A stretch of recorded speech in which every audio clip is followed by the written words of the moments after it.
Manje ke mhlawumbe njengoba sihlezi kanje. Kufanele sibe emakhaya seza la. Ngokwenza. Yazi fanele sizibuze, asibo izinto fanele sizibuze. Ngoba usuke nje uhambe uyokwenza into ongazibuzile. That's why senza amaphutha ngoba manje asuke singayinaki lento siyenza. Ngeke shiya umuzi wakho lapha, shiye nenkomo zakho lapha konke. Kusengozini ukuthi otsotsi bangangena bagqekeze. Ukushiye kusuzala. Uzokwenzani manje? Uthi masikhuluma sithi ngiyesontweni. Yini isonto? Yazi mangathi umuntu akangibhalele ama-page nje awu-5 A4 iphepha leli angibhalele ngokuthi yini isonto. Angabhali ngamagama amakhulu phela ukuzobhalela ama-page lawa. So ibhale nje kahle ifanele ukuzana. Yabona? Uthi yini isonto? Yazi ungabona inkinga. Ifanele ngiqale lapho anduba ngiphatha inkonzo. Ngoba so fundela namabhayibheli siwafundelani? Yini lona iBhayibheli? Mhlawumbe ngakhuluma ngesonto, kufanele ngikhulume ngayo iBhayibheli. Yini iBhayibheli? Yebona le. Amen. Bible. Bala ubi uba mkhulu. Noma ubi bala mkhulu Bible. Angiyabona. Leli gama Bible isusele egameni lesiGreek cha Biblia, the book. Isekhona. Amen. Angiyabona ya. La susana esakulathi laselethe singisini. Manje iBhayibheli lithathe otha Bible ta Biblia izincwadi kodwa mase lilethwa la esingisini lathi iBhayibheli lathatha ubunye nisekhona kodwa ngidona. Amen.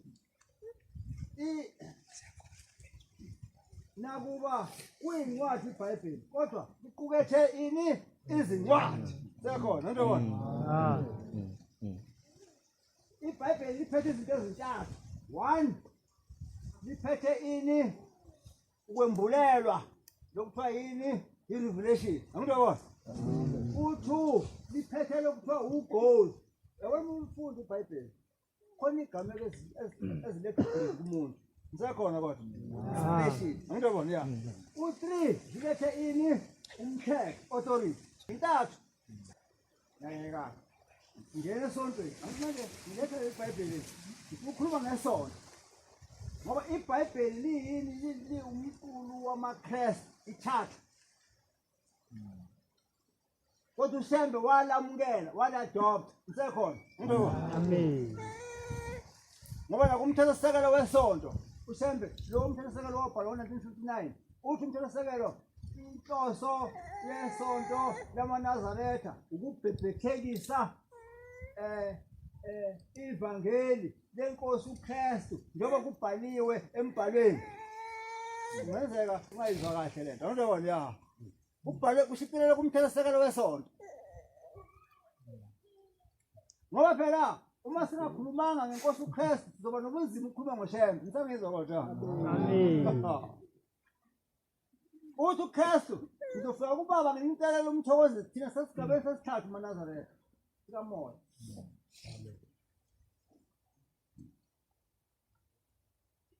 Sengena esontweni manje. Yini isonto? Isonto umphakathi obiziweko. Nina community. Ngiyabona. Sekhona kodwa. Called community. Ngiyabona. Yeah. Umphakathi lo ubizelweni ngoba nisuka emakhaya neza la nilandeni nibizelweni. Nibizele usindiso lokuthiwa isalvation. Nisekhona? Amen. Nibizele ukuzoqhakambisa usindiso. Usindiso makwenze njani? Usindiso ukuthi singalambi. Abantu babakhuluma ngosindiso kusuka cabanga ngathi into ekhamba ezulwini. Usindiso ekutheni singalambi, ekutheni singahlukumezani. Angazizwela kahle. Singacwasani, yabona? Isekhona. Amen. Isonto akufanele libe isakhiwo sakudala.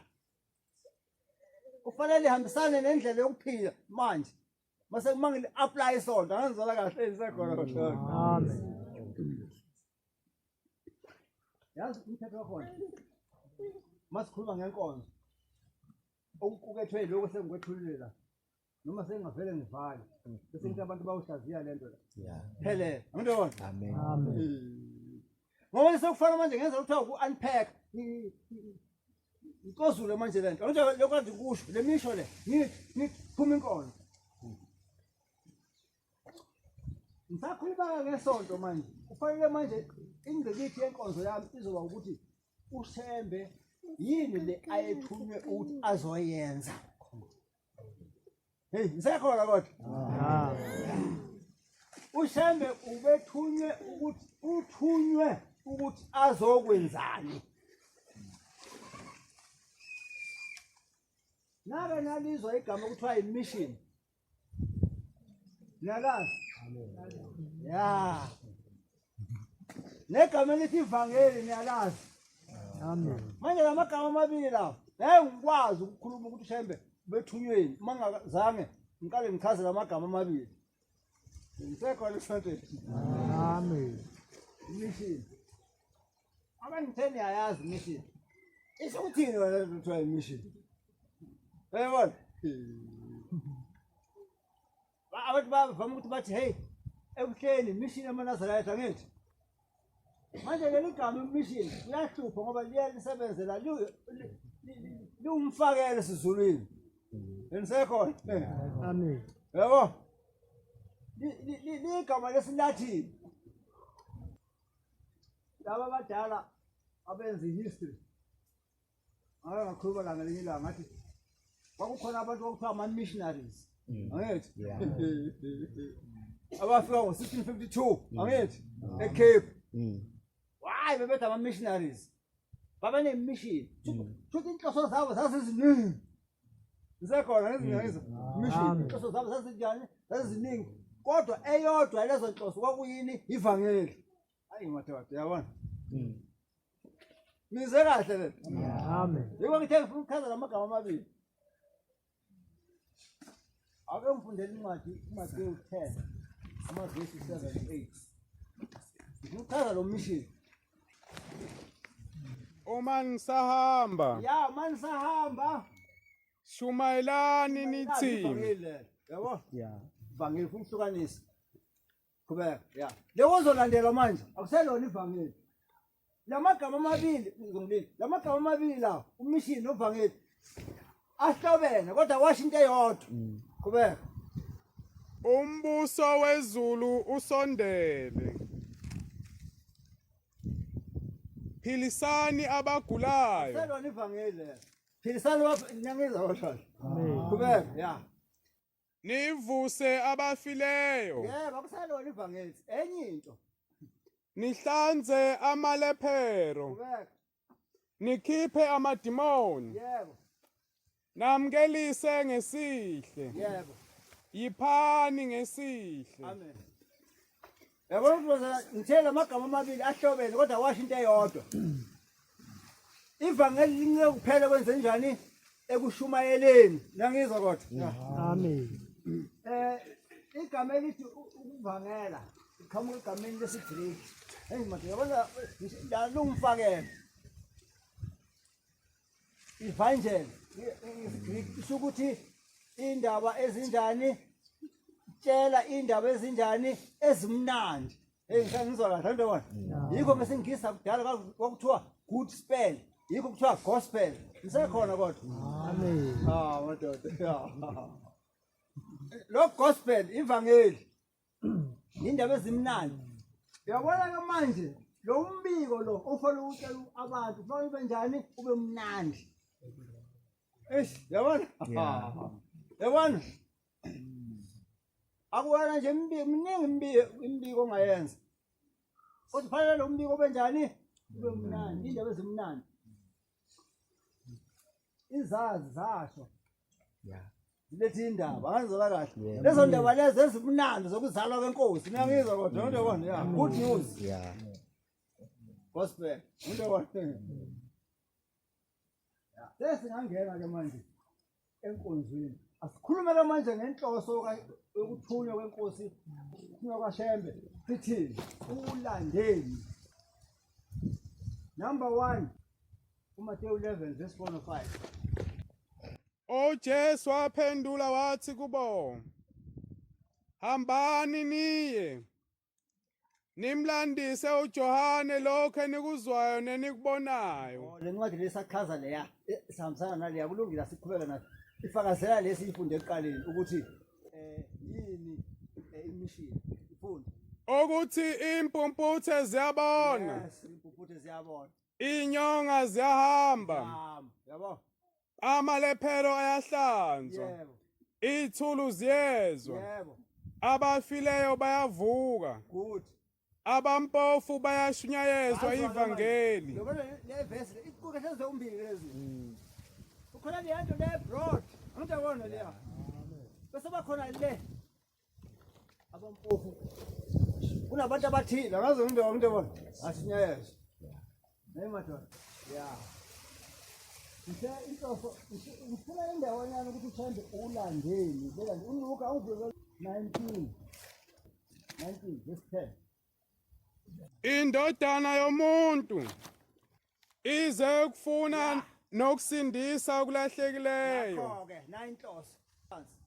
Indodana yomuntu ize kufuna nokusindisa okulahlekileyo. Sebezwe lokhu. Amen. Iphelele yanele leya. Ikhuluma izinto ezimbili leya. Awukho umehluko phakathi kwenkosi uKristu noShembe.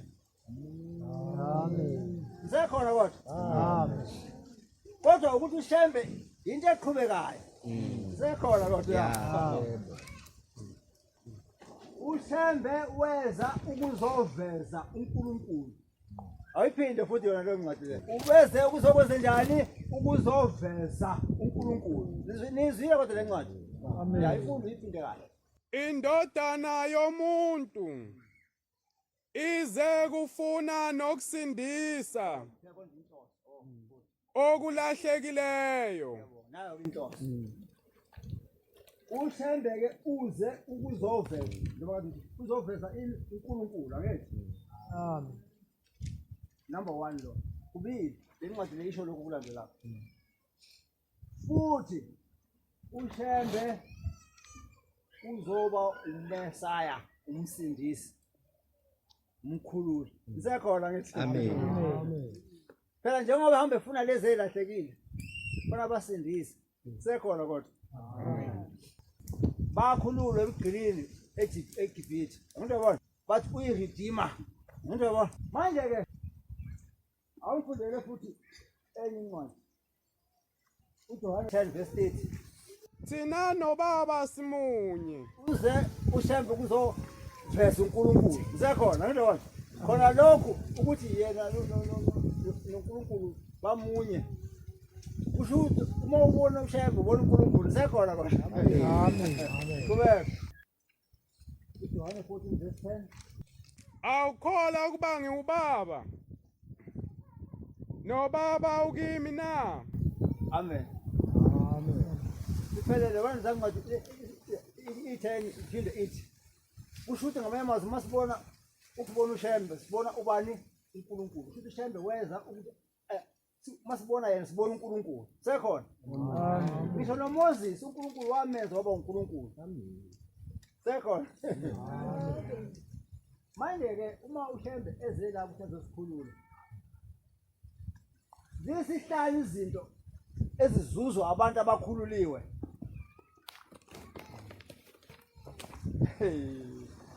Thina la ngazibala lezi ngibheke ukuthi njengoba nisibona siba mhlophe kanje.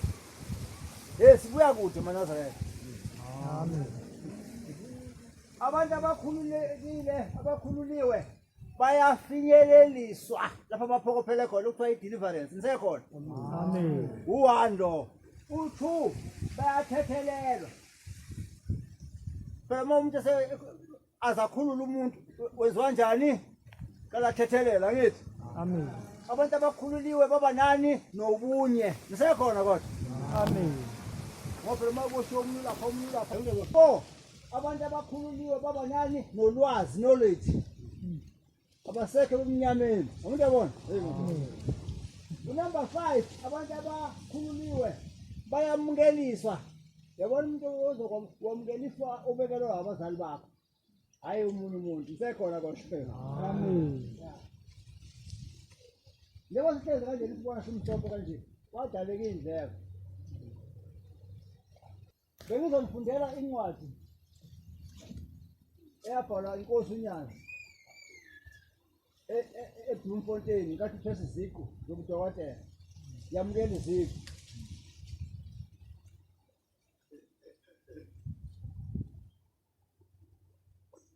ngelinye ilanga ngiyifunda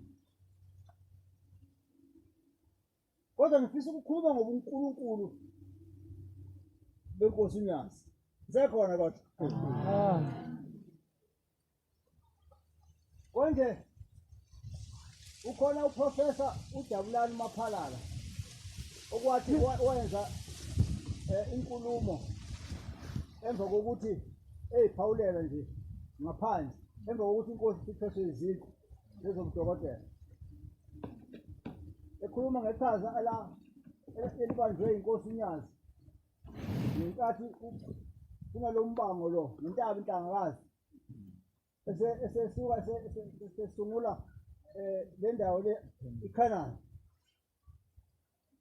manje ngifuna sibheke leli gama iKhanani nisekhona kodwa Amen. ukuthi asinaki thina amaNazareth siyalazi leli gama iKhanani abantwana bakwa-Israyeli bona phambi kaJehova uNkulunkulu wathi ukuthela ngoba ninikele ezandleni zani lezitha zabo sekhona kodwa Amen. kodwa ngoba isethembiso sakhe uNkulunkulu sasiningi yabona madoda akashintshanga ukuthi nje ukona kwabo kwabambezela ukufinyeleliswa kwabo yabona ngisebenzisa igama ngithe mina umuntu okhululiwe madoda ngizwe kahle kodwa yabona kahle kahle sengikhuluma ngalezi zinto ngizikhuluma lapha kwabambezela ukufinyeleliswa kwabo ezweni lesethembisa iKhanani ukuqokwa kuka-Abrahama uNkulunkulu kwaba ukuqokwa kwesizwe sakwa-Israyeli njengesikhethiweyo isekhona kodwa Amen.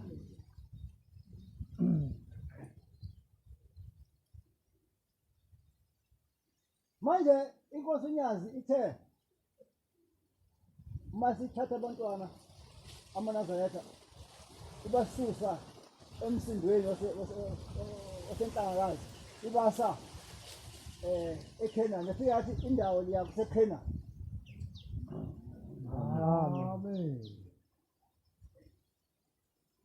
uthi umfundisi kwabaya laphana kulo mhlangano lo uphuma kuwo umfundisi umkhulu waseNquthu enkonzweni yakhe uthi manje benibuza ukuthi nibuyaphi anothi nibuye ePhasikeni angithi washo njalo ngisakhumbula mina kathi nikhona angithi wathi nina nize ePhasikeni angithi yini iPhasika manje ngasho ngathi eyi vele ukhulumele legama lelo waseyadlula umfundisi vele laphana akusona isikole wephethe inkonzo angithi bengakachazana nalamagama la manje leli gama iPhasika liphethe kuningi okufanele ukusho ukuthi nibuyaphi angithi yabo iPhasika ngingaqhubeki ukukhuluma ngobuNkulunkulu bonyaka ikhoma ngibuyele emuva ngikhulume umfundisi omkhulu wasesebenzisa leli gama iPhasika manje leli gama iPhasika liphethwe kuningi okubalulekile okufanele sikwazi ezochaza leya nkonzo ayiphethe umfundisi omkhulu la iPhasika lisusela egameni Passover manje nathi sizula ngazi-ke ubani yena lo wakha ngwathi sika ngoba esinye nje isilwane nayo singazwakali angizokwazi ukuthi yini kodwa lona sisole egameni pass over leli gama pass over lisukela kuphi ngithe abantwana bakayizibona bese zigcile laphana eGibhithe ufake baphela kodwa ngosuku lokufanele bakhululwe ngalo uNkulunkulu wathi abohlaba izimbuzi bese bethatha igazi lazo basigcobe ey'nsikeni zeminyango yezindlu zabo ngiyayazi leyo ndaba ukuze kuthi uma eza nengelosi eyayizobulala amazibulo yabantwana baseGibhithe nangizwa kahle uma ebona leli gazi leli ey'nsikeni zeminyango yabantwana abamaHebheru ngondebona athi pass over to another house nangizwa kahle pass over ushiye lo mnyango ungangeni khona ubulale nangizwa kahle labo dumisana bafaka eminyango pass over uma kukhona imoya emibi pass over niyangizwa kodwa amen hayi kodwa njengoba ngikhuluma kanje ngiyenzela ukuthi nomunye agcine ngizwile ukuthi ngithini ninganalo mbona ngisebenzisa la magama la ngizama ukuchaza ngindobona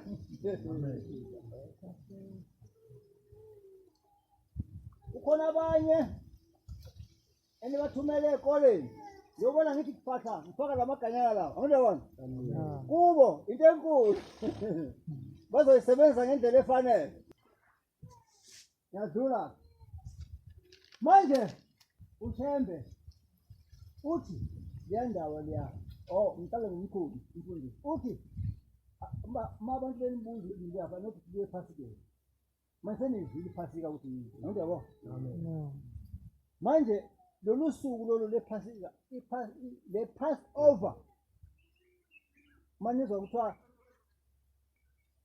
ukhona umgubho waziwa kuthiwa i-pass over umgubho lowo owenzeka njalo ngonyaka isikhumbuzo emadoda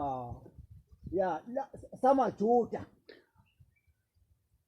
ngiyabona samaJuda hayi noma ubani samaJuda kumbuzo samaJuda lapha amadoda kuphela kufanele aye ku-sanctuary endaweni engcwele ngisangizwa kodwa amen amadoda kuphela kufanele aye kuphi manje ke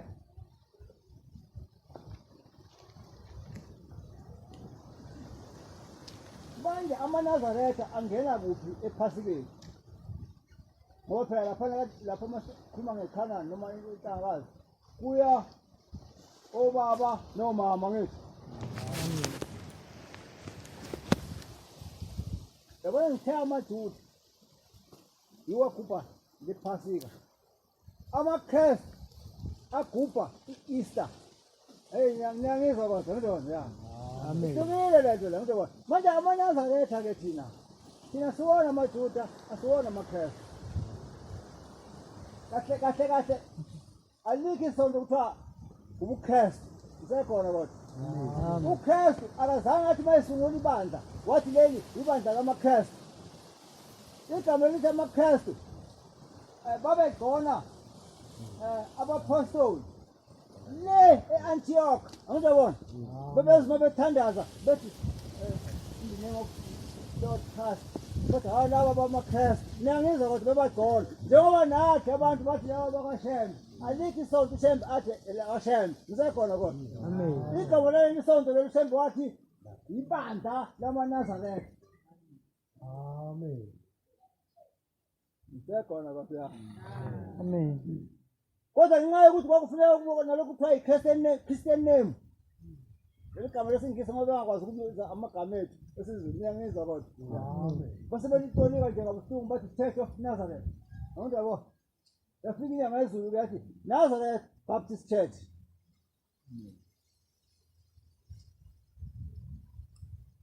yazi ngihamba nami amen qala phansi ngiyabona siyakhe lento siye nayo. Ngifuna ukuthi niqondisise kahle ukuthi mawusuka ekhaya uza la ulandeni.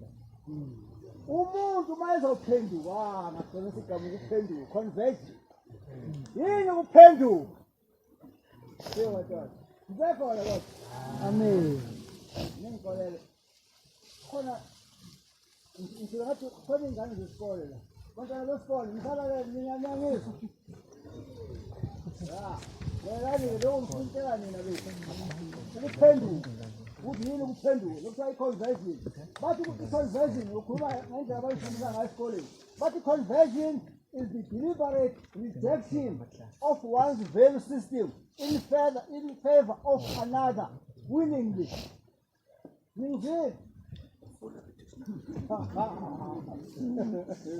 Ukuphenduka kuwukuthi umuntu ayeke indlela aphila ngayo amukele enye indlela engafakwe muntu. Ngizokela? Amen. Phenduka lokho. Ngakho-ke kubalulekile ukuthi hlolisise ukuthi uphendukela kuphi. Ungaqaleki. Ungathi mawusuka ekhaya uza la usuke ube umunye umuntu. Uthi mawusuka la uye ekhaya ube umunye umuntu uzofrustrated. Hlola amavelu indlela isonto lamanazareth eliphila ngayo. Paul ukukholwa indlela yokuphila. Awundabona? Bekhona kodwa. Ngoba kungenzeka wethathe ukhethe kabi uma wena ekhaya bathi ekhaya kini ofile. Bese uza la. La thina la. Ofile thina sithi akafile. Mhlawumbe ngilungise le ndaba. Angidabona? Amen. Awufunde incwadi uMateyu. Angazi noma 7 noma 17 uverse 7 no8. Uqale ku7 uqale khona u1 yo7 uziphele ku8. Mateyu 17 uqale ku1 uziphele ku8. Noma ungayeli 17 sithi u7. Emva kweinsuku ezisithupha lalelani kahle. uPetro Mhlaba ubambe kancane. Yini engifuna kule ncwadi? Ngifuna ukuthi ngibheke ukuthi abantu abasilekho indaba yabo ayisekho na. Noma ikhona. Ngiyangizwa kodwa. Ngichaza kahle ningabi nenkinga. Funda. Ngiphakamisa iphini. emva kweinsuku ezisithupha Yes. uJesu wathabatha uPetro 1 noJakobe 2 noJohane umfowabo 3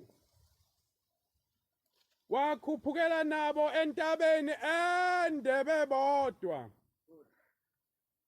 Waphenduka esinye isimo phambi kwabo. lalelani le ndaba le. Yabona uthathele abafundi bakhe abathathu laba. Entabeni engabizwanga ngegama. Kodwa ende. Mayefika kule ntaba lalelani ukwenzakalani. Right? Ubuso bakhe bakhanya njengelanga. Washintsha. Bathi-ke ngizela laba abasha. Bathi transfiguration. Angidabona? Bathi Christ was transfigured. Angidabona? Ya. Kubeka. Ya. Izembatho zakhe zabamhlophe Umuntu washintsha lo muntu. njengokukhanya. Yes. Bheka kwabonakala kubo uMosi Yabona lalela ngithi khoma khona lapho ikhoma. Yabona uhamba nalabo bantu akabatshelanga lutho uzokwenzakalani. Bamangele laba bantu manje. Uyashintsha yakhopha njengelanga. Nempahla zakhe hey khazimlindele isimangaliso. Duku usebonakala kanjalo unoMosi nobani futhi. no-Elija Abantu abafa. bakhuluma naye. Uma naye bafa labo bantu ababili. Kodwa abaprofeti babakhulu kakhulu. Banomlando. Qhubeka. uPetro waphendula wathi kuJesu, Uphethe umuntu ngokuphapha kwakhe uyamazi kuphela. Uthi hey qhubeka. Nkosi, kuhle ukuba silapha. Hey, yamuzi ubona lento. Uma uthanda asakhe amadokodo amathathu, Uze wakhela kanjani abantu bafa. Awona qhubeka. elinye elakho nelinye libe likaMosi Yeah. nelinye libe elika-Elija. esakhuluma bheka nakhona indaba enkulu ifu elikhazimulayo laba sitheza izwi lavela emafini lathi ya lo uyindodana yami ethandiweyo engikholwa yiyo ezweni. Abafundi beza bawa ngobuso besaba kakhulu, kepha uJesu weza wabaphatha wathi, sukani nime, ningesabi. Babheka kepha babonanga muntu kuphela uJesu yedwa. labo nto abafike labo sebaphindele endaweni yabo qhubeka qhubeka Basehla entabeni. la indawo enkulu manje uJesu uthi kuwo yes qhubeka wabayala wathi, ningatshela umuntu lesi sibonakaliso, yabo ize ivuke indodana yomuntu kwabafileyo. amen abamzwanga ukuthi uthini wasekhuluma olulimi babone lenkinga engaka uthi besehla nabo wasekuqhamuka izwi efini lathi lo uyindodana yami uthi besehla nabo ukhesi basebawa baseyabavuza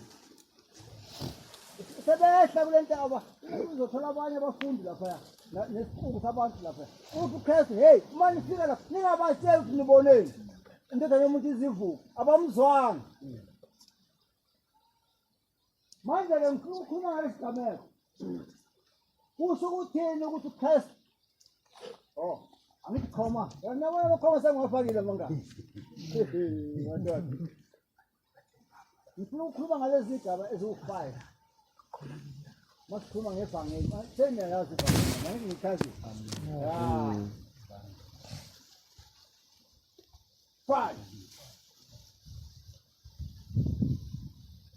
Ngenkathi uNkulunkulu wayevame ukuthi ma efuna ukuthi kwenzeke izinto kubantwana baka-Israyeli athumele ubani uMose athi hambe uyobatshela nabanye abaprofeti hambe uyobatshela noMose hambe uyobatshela uMose hambe uyobatshela ukuthi akube ukuthi kodwa kwahamba uNkulunkulu wayishintsha leyo nto leyo waseshintsha izwi lashintsha laba yinyama kwifomu kaKristu. Ngizangizwa kahle kodwa lokuthiwa yini incarnation ngabe yabhala njalo ngizobona uwando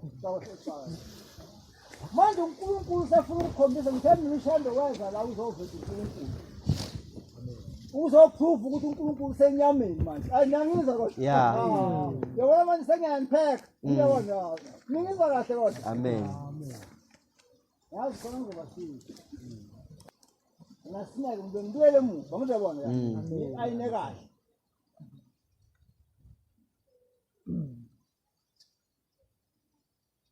lapha uNkulunkulu befisa ukuthi angithi uKristu ushilo wenza manibona mina ngibona yena ngizobona amen manje iproof leyo ukuthi uNkulunkulu ngempela wasesenyameni yabona amen lelizwi leliqhamuka efini lelo lithi hey no indodana yami le angidabona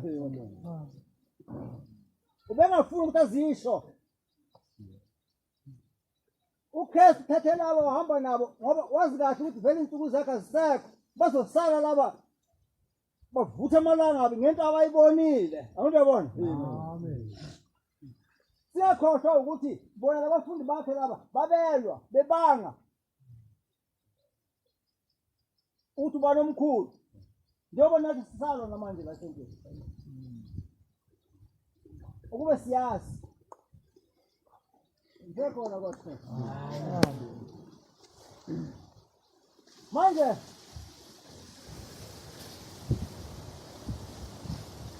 ngizosaqala ngitheni incarnation lokuthi izwi liphenduke inyama number 1 lo number 2 lesigaba lesi lapho uChrist entabeni afika khazimula. Lokho i-transfiguration yazi ngisho manje. Ngiyabona? Yeah. Wakha bathi isuka enkazimulweni, iye enkazimulweni. Niyayazi leyo nkulumo ngithi? Yeah. Isigameko ke esenzeka kuleya ntaba, ngenkathi uChrist ethathela abafundi bakhe abathathu. Asivezanga kuphela inkathi eyedlule. Inkathi eyedlule yenjani na? Lo ukuthi ethe phila abonakale nabantu ababili abaprofeti abafa. Inkathi endala. Niyangizwa kodwa? Amen. Lesigameko salapha kuleya ntaba asivezanga kuphela inkathi eyedlule. Kodwa sakagela inkathi ezayo. Niyangizwa kodwa? Kodwa bayibeka kahle ngalolwaleni bathi it also anticipated the future. Ngisakhona kodwa ya. Hey. Angatsho ya. Ngichazile lokhu ngiyangeza nje lokho kuthi. Ngisakhona kodwa ngizokwenza. Amen. Lokhu sengiyajobela ngiyenzela laba abathi. Ngiyabona. Ngithe lesigameko sokuthi uChrist athathela abafundi abathathu aye nabentabeni. Bese efika lapha liyashintsha isimo aqokozela akhazimula. Asivezanga kuphela inkathi eyedlule. Le nkathi eyedlule le ngikhemina abonakala manje enabantu ekhuluma nabo abantu abafa. Kodwa sabuye saveza inkathi ezayo. Angithi manje uChrist wayesazofa. Niyangizwa kodwa ngibona. Naye uyavuka. Nizwa kahle kodwa. Kodwa. Usemthule kanjani sangizwa? Sengihamba ngaye. Ngizwa kahle ya. Laba abantu uma sebezwa kahle kumikhathi ungazithidela bayathula. Yazi ukuthi umoya ongcwele uzoza umuntu uthi uRudolf Otto isikole ngiyabona ya uthi njengoba ngithule ngizama ukuthi ngilethe kahle impilo yakhe bazoba ngisho ngendlela yakho ngiyabona ya uthi yazi indlela ukukholwa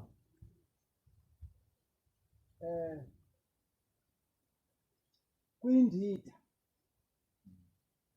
uthi kwenza umuntu akhathazele ngokwesaba kuye futhi kumenza umuntu adideke abuye futhi agcwale uthando. Ngizwa kahle? Oh yes. Ngizama ukuyihumusha njalo kodwa ake ngilethe ngendlela yakho ngiyabona ya bathi uRudolf Otto called religious experience. Abe bayikhuluma ngesilathi bathi mysterium tremendum et fascinans. Bathi mabesebenzisa isingisi bathi uthi religious experience is a mystery that causes one to tremble with awe and it evokes fascination and love. Ngiyabona ngiyabona. Sengichaza ukuthi ngisizwe ngizila ngithi. Lokhu ngiyangisa nje ngizela abantwana la. Bengisakhona kodwa. Umuntu njengathi ngithatha inkonzo wendawo ngisazi kwakuphi. Emngcwabeni. Khona omunye umfundisi wenkonzo. Wayetesi lapha. Ngambona ethinya edida wathi ngonyawo wasephambi isandla wathi wasukuma wathi haleluya. Amen. Usuka ukuthi yikho angibona. Amen.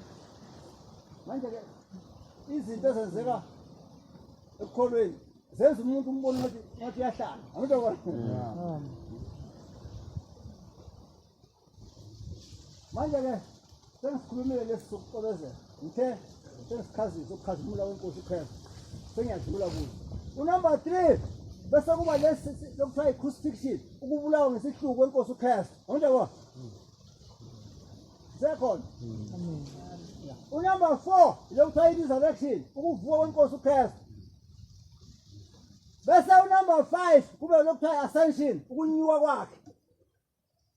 Lezi igaba ezisihlanu kubalulekile ukuthi zibalulekile ebandleni lamaNazareth. Ngoba uma zingekho ngiyakukhuluma ngobuNazareth. Ngiyangizwa ngoNazareth. Ngenkathi inyuka uChrist wayethe uzofika kuBaba esho uNkulunkulu uyise asicelele ubani umthokozisi. Sekhona. Sesingena esigabeni sesithathu bansika moya. Imfundiso kaShembe ngoNkulunkulu ithe kuhlukancane kodwa bathi ama-theologians laba abazama ukuthi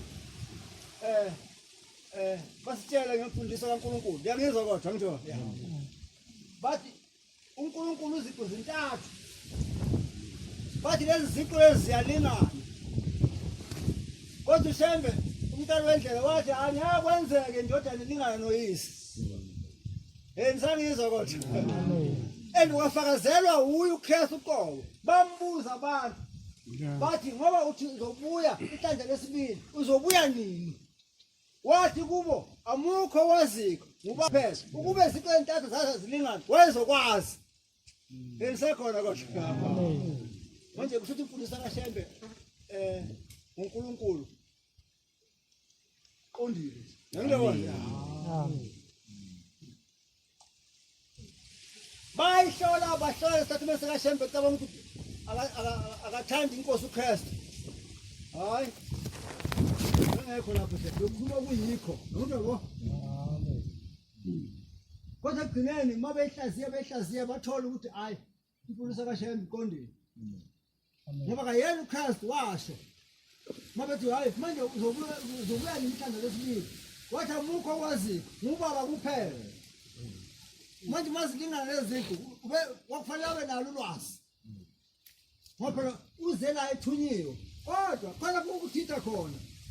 Uzozwa esethi ngenkathi sidala izulu nomhlaba. Angazizwa kahle. Amen. Mina nobaba. Angiyabo. Into sezulwini ibuyela kulwamusho ka-Rudolf. Angiyabo. Amen. Indeed. Yeah. Inkonzo ngapha 10 yafa.